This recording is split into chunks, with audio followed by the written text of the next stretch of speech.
کوئی سلیقہ ہے آرزو کا، کوئی سلیقہ ہے آرزو کا، نہ بندگی میری بندگی ہے، یہ سب تمہارا کرم ہے آقا، یہ سب تمہارا کرم ہے آقا، یہ سب تمہارا کرم ہے آقا، کہ بات اب تک بنی ہوئی ہے،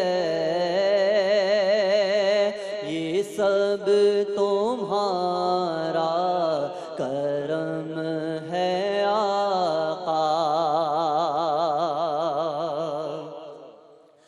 عطا کیا مجھ کو درد الفت،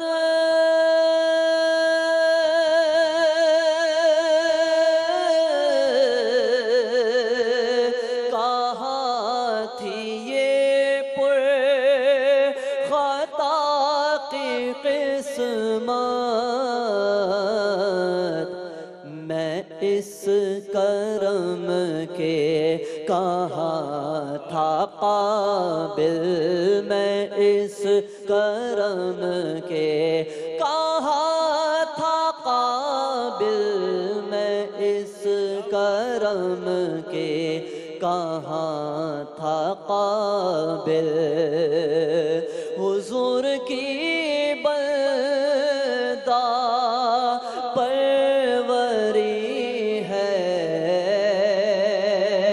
یہ سب تمہارا کرم ہے آقا، کسی کا احسان کیوں اٹھائے،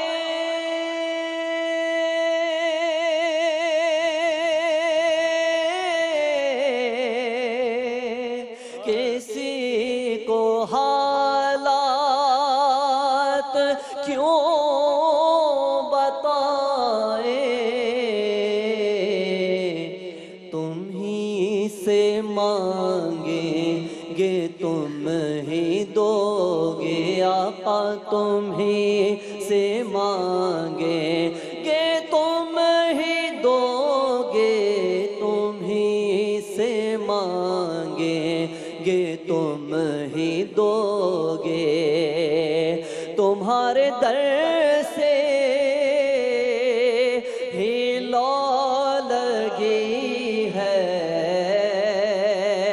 یہ سب تمہارا کرم ہے آقا، بشیر کہیے نذیر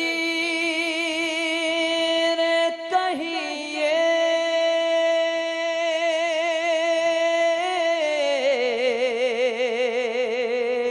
انہیں سراجم منیر کہیے،